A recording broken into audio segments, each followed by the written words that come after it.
आज हम chapter number 2 के क्वेश्चन नंबर 2 को डिस्कस करेंगे कि व्हाट इज़ लैंड। लैंड क्या है, बेसिकली लैंड की डेफिनेशन को देखेंगे और कंसेप्ट क्या है लैंड का एंड प्रॉपर्टी का, उसको आज हम डिटेल से डिस्कस करेंगे। तो लैंड अगर सिंपली वे में डिफाइन करें, the land is an immovable property. More we use both the terms land and property interchangeably. Similarly, Pakistan's law define lands, rules and regulation and property one owns। मतलब आप कह सकते हैं कि जो इमूवेबल प्रॉपर्टी होती है जिसको हम आसानी से मूव नहीं कर सकते, वो प्रॉपर्टी भी हो सकती है, आप उसको लैंड भी कह सकते हैं।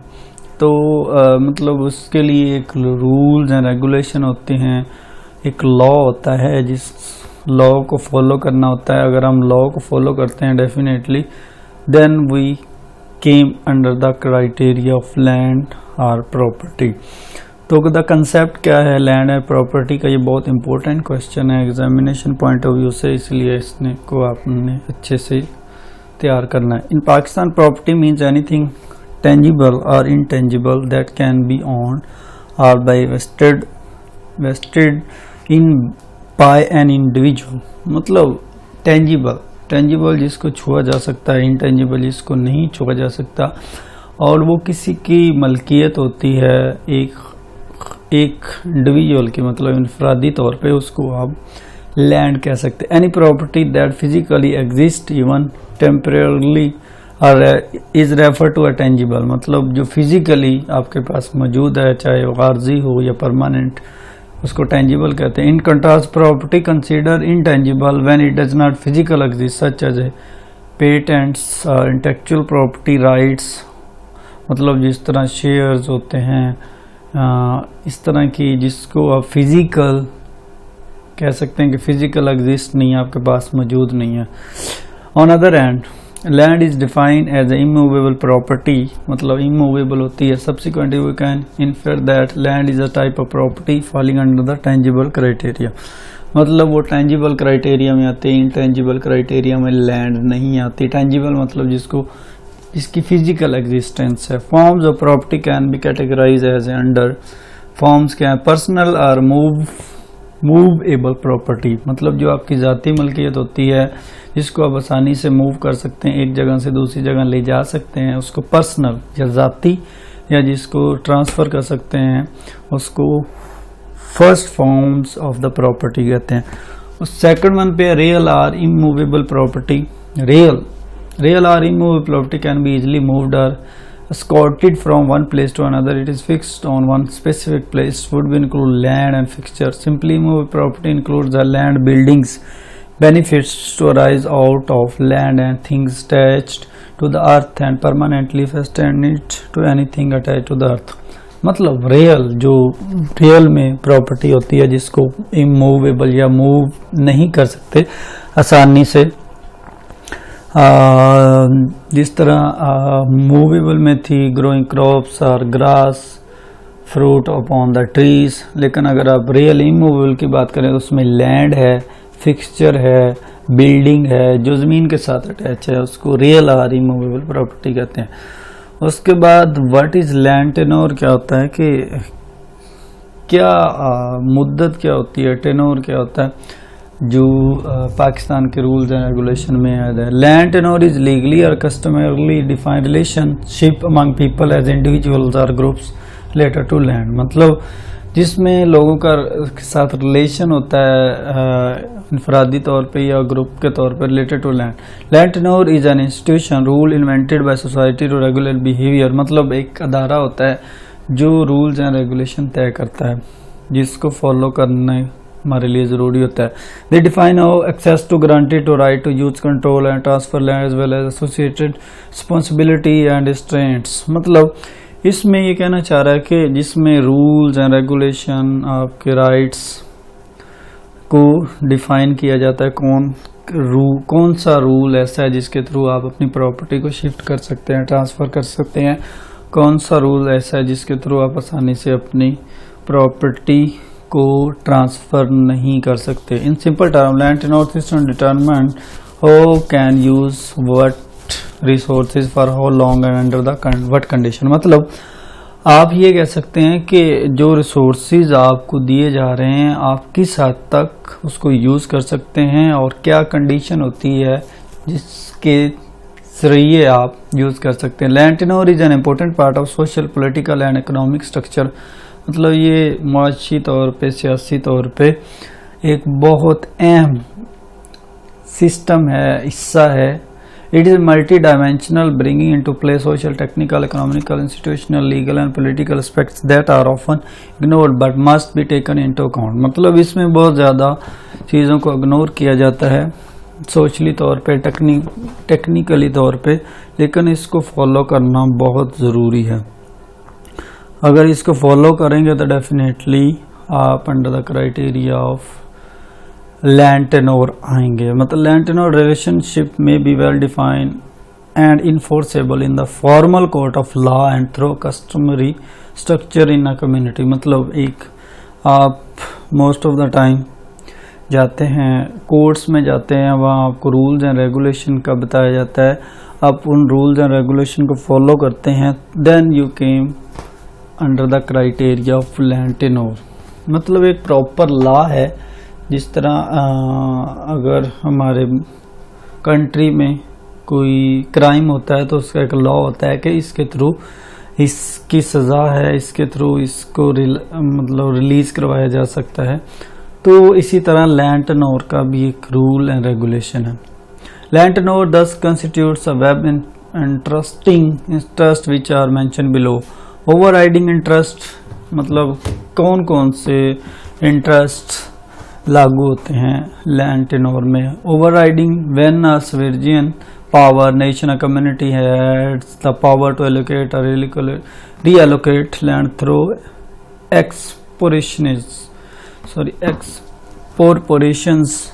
मतलब ओवरराइडिंग इंटरेस्ट कह सकते हैं कि पावर होती है आपको जिसके थ्रू आप लैंड पे कंट्रोल कर सकते हैं। मतलब यू कैन से दैट कि जिसको आप प्रॉपर्टी अपने हिस्से में ले सकते हैं। मतलब एक इंटरेस्ट जिसे हम सूद कहते हैं, वो एक ख़ास अमाउंट कमीशंस होता है जो आपको अदा करना होता है। उसके रूल के तहत आप किसी भी चीज़ को सेल कर सकते हैं, परचेज कर सकते हैं। ओवरलैपिंग इंटरेस्ट ये एक अनदर टाइप है इंटरेस्ट की। When several parties are allocated different rights to same parcel of land, one party में have the lease rights and other में have the right of way. मतलब एक बेच रही है, एक परचेज कर रही है, एक सेल कर रही है, तो उस पर भी इंटरेस्ट लागू होता है।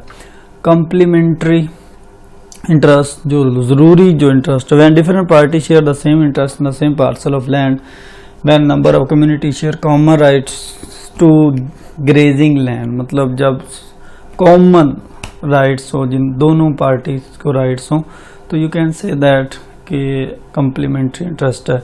कंपीटिंग इंटरेस्ट क्या है? When different parties contest the same interest in the same parcel, when two party independently claim right to exclusive use of parcel or agriculture land, land disputes arise from the competing claims. मतलब इसमें दोनों party को right होता है, जिसमें दोनों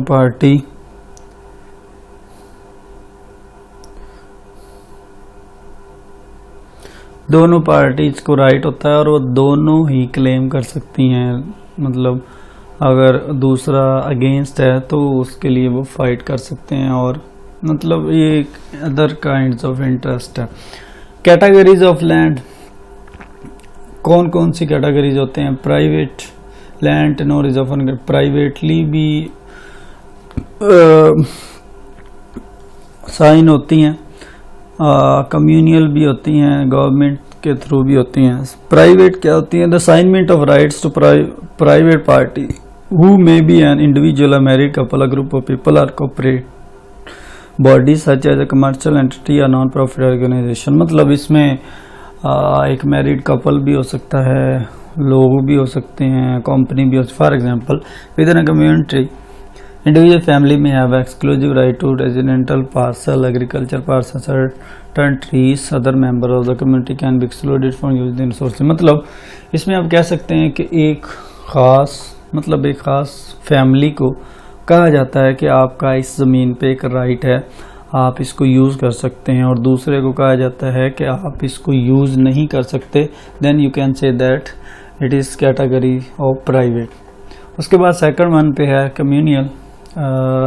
right of common में exist within community where each member has right to use independently by holding of the community, मतलब जिसमें एक बंदा जिसको इख्तियार होता है कि वो उस पे कब्जा कर सकता है। For example member of community may have the right of graze cattle on the common pasture, मतलब एक मुआशी हैं उस पे एक बंदे को कहा जाता है कि आपका इस पे हक है, राइट है। जिस तरह फैमिलीज़ में चीज़ों की डिवीज़न होती है या फैमिलीज़ में ये एसेट्स की डिवीज़न होती है, तो कहा जाता है कि ये चीज़ आपके लिए और आप इसका इस्तेमाल कर सकते हैं। ओपन एक्सेस, ओपन एक्सेस मतलब जिस पे तमाम दोनों पार्टीज़ को एक्सेस होती है, मतलब दोनों राइट होता है कि वो यूज़ कर सकते हैं। State property rights are assigned to some authority in public sector.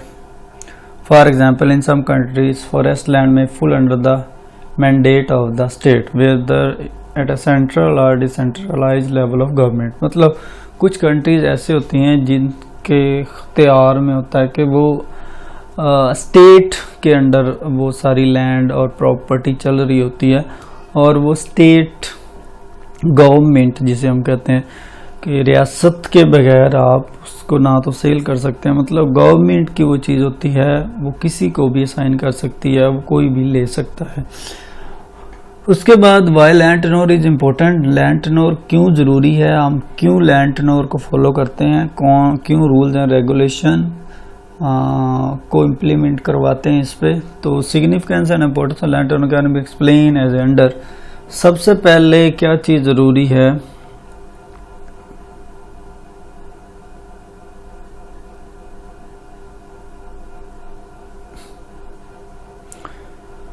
सबसे पहले सेल्फ रिलायंस और पुअर पीपल, मतलब सबसे अच्छी जो चीज़ है कि अगर पुअर पीपल्स हैं, गरीब लोग हैं, वो सेल्फ रिलायंस होते हैं कि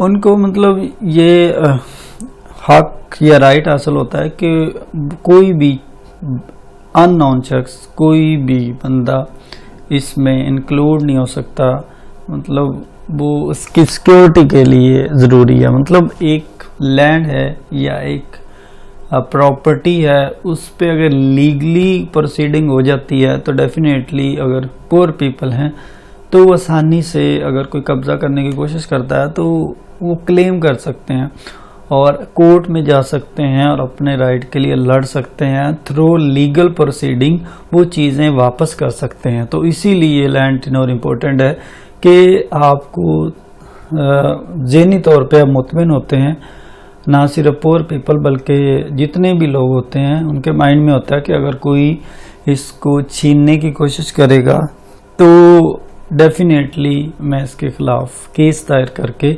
अपना राइट ले लूँगा। तो मतलब सेल्फ रिलायंस के लिए बहुत ज़रूरी होता है लैंड टेन्योर। उसके बाद रेडिकेटिंग हैंगर, मतलब इसमें आप कह सकते हैं कि access of food of a person or family extend to which individual and families able to be food, मतलब फूड के लिहाज से बहुत अहम होता है। मतलब आपको सेल्फ रिलायंस होती है और आपको राइट मिलता है ना सिर्फ लैंड पे बल्कि जो भी आप उसमें क्रॉप या फ्रूट ग्रो करते हैं तो उस पे कोई आसानी से कब्ज़ा नहीं कर सकता और आसानी से वो ये नहीं कह सकता कि ये फ्रूट मेरा है, मेरी मलकियत। इवन देन आप लीज पे अगर लैंड लेते हैं और उसमें कोई क्रॉप वगैरह बीजते हैं, उसके बाद जिसकी रियल में लैंड होती है वो कह रहा होता कि मैं आपको ये चीज़ नहीं करने दूंगा, तो आपके पास 1 या 2 ईयर्स का एग्रीमेंट होता है जिसको लेके आप चलते हैं और एग्रीमेंट की बिना पर आपसे वो कोई भी चीज़ आसानी से नहीं ले सकता। मतलब बिफोर पीरियड, जो एक पीरियड तय होता है उससे पहले आपसे वो कोई भी चीज़ नहीं छीन सकता, इवन देन उसकी मलकियत ही क्यों ना हो। रूरल डेवलपमेंट मतलब देहाती तरक्की के लिए भी बहुत ज़रूरी है। मतलब देहात में हम देखते हैं कि बहुत ज़्यादा क्रॉप सिस्टम होता है, लैंड होती हैं, नेचुरल रिसोर्सेज हैं, सोशल, ह्यूमन, फाइनेंशियल कैपिटल है, तो उनकी तरक्की के लिए भी लैंड टेन्योर बहुत ज़रूरी है। मतलब जब हम कोई भी ज़मीन, लैंड, कुछ भी लेते हैं और उसके बाद हम कॉन्ट्रैक्ट करते हैं 1 ईयर, 2 ईयर, 3 ईयर्स, तो उसका मकसद क्या होता है कि बिफोर टाइम जिसकी प्रॉपर्टी है रियल में, वो आपसे छीन नहीं सकता, आपसे ले नहीं सकता। मतलब आप एक काम कर रहे हैं, आपका काम इन मतलब दरमियान में है ना, एंड पे है ना, स्टार्टिंग पे है, और दूसरे लोग ये चाह रहे होते हैं कि हम इस अपनी ज़मीन जो हमने लीज पे दी हुई है वो वापस ले लें। तो वो इस तरह नहीं कर सकते, वो ले नहीं सकते जब तक आपका एग्रीमेंट ख़त्म नहीं हो सकता। उसके बाद हाउस होल्ड बैलेंस कैपेबिलिटीज़ के लिए भी लैंड टेन्योर इम्पोर्टेंट है। मतलब आपके पास राइट होते हैं, सिक्योरिटी होती है, वो तमाम चीज़ें होती हैं जो ज़रूरी होती हैं आपके लिए, जिस तरह सोशली, फिज़िकली, ह्यूमन, फाइनेंशियली। तो इसके लिए भी लैंड टेन्योर बहुत ज़रूरी है। फॉर्म्स ऑफ राइट्स के राइट्स क्या होते हैं? प्रॉपर्टी, जब भी प्रॉपर्टी साइन होती है तो उसमें राइट्स एंड ड्यूटीज़ लिखी होती हैं कि ये आपकी जिम्मेदारी हैं, ये आपके हकूक़ हैं, और ये आपका हक है, और ये इस पे आपका कोई हक नहीं है। इन तमाम चीज़ों को मद्देनज़र रखा जाता है। यूज़ राइट, आप अपना यूज़ कर राइट का यूज़ कर सकते हैं, अपना इख्तियार यूज़ कर सकते हैं। कंट्रोल राइट्स, मतलब जिसमें how the land should be use including deciding what crop should be planted. मतलब इसमें यह कहा जाता है कि आपने कौन सी फसल उगानी है और कौन सी आप नहीं उगा सकते। ट्रांसफ़र राइट्स, आप अपने राइट्स ट्रांसफ़र भी कर सकते हैं एक बंदे से दूसरे बंदे तक।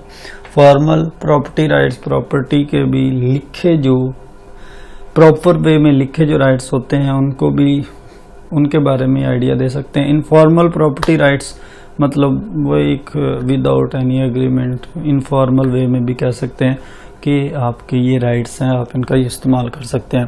सम अदर टर्म रिलेटेड लैंड, मतलब some other related term mention below, land administration हैं, लैंड राइट्स हैं, लैंड यूज रेगुलेशन है, प्रोसीडिंग एंड मैनेजर इंफॉर्मेशन है। तो ये सारी चीज़ें लैंड के क्राइटेरिया में आती हैं जिनको हम फॉलो करते हैं। तो उसके बाद है land ownership.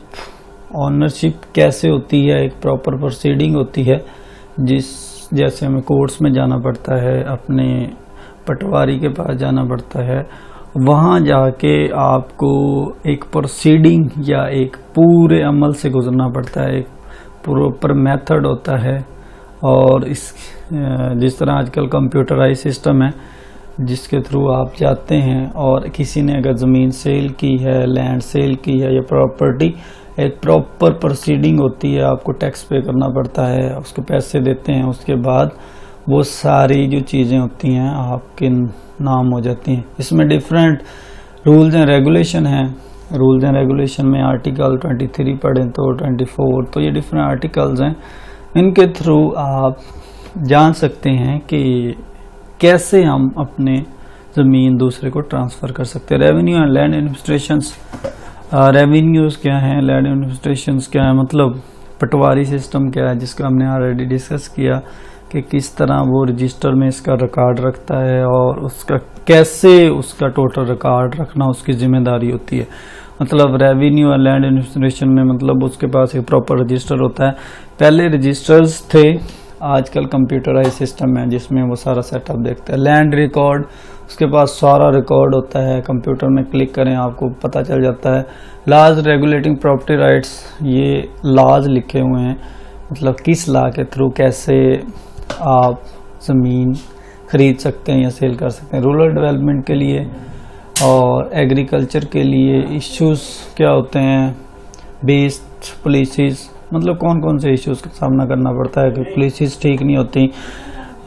Reach and traditional cropping pattern, मतलब गांव में बहुत ज़्यादा मतलब बहुत ही वेस्टफुल सिस्टम होते हैं जिनकी वजह से रूरल एरियाज तरक्की नहीं कर सकते। तो at the end you can say that strategies क्या होनी चाहिए, कौन कौन सी स्ट्रेटजीज को फॉलो करना चाहिए ताकि फ्यूचर में आप किसी भी बड़े लॉस से बच सकें।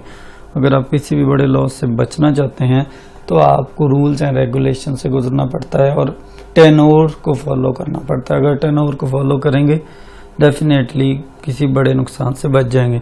तो कंक्लूजन में देखते Pakistan has a very long history of government invention to the rural sector with a view to improve the socio-economic condition of rural property, especially the poor. However, there is a comprehensive integrated national policy for agriculture and rural development yet declared and adopted by government.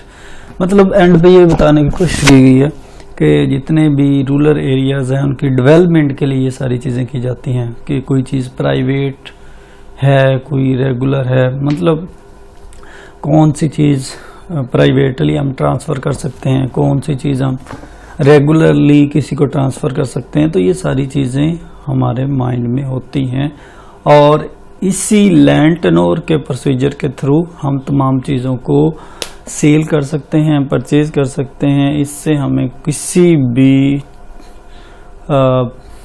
नुकसान से हम बच सकते हैं, किसी भी खतरे से मौलिक कोई भी चीज़, मतलब जिस तरह कोई हम प्राइवेटली किसी को कोई चीज़ शिफ्ट कर देते हैं और उसके बाद हमारे पास कोई एग्रीमेंट नहीं है, मतलब ऑरली, तो उसकी कोई वैल्यू नहीं है। हर चीज़ रिटर्न में होनी चाहिए।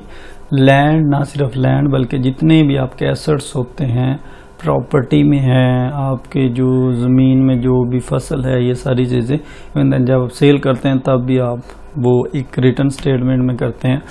किसी को आप उधार कोई चीज़ सेल करते हैं तो वो भी आप लिखते हैं। तो इसी तरह लैंड का भी एक प्रॉपर प्रोसीजर है, लैंड के प्रॉपर प्रोसीजर को फॉलो करना पड़ता है। अगर आप फॉलो नहीं करते डेफिनेटली आपको बहुत ज़्यादा प्रॉब्लम्स का सामना करना पड़ता है। बाद में दूसरा शख्स अगर कहे कि मैं ये चीज़ मैंने नहीं ली या उसकी कोई जिम्मेदारी नहीं है, तो अगर आपके पास रिटर्न स्टेटमेंट होगी तो आप क्लेम कर सकते हैं।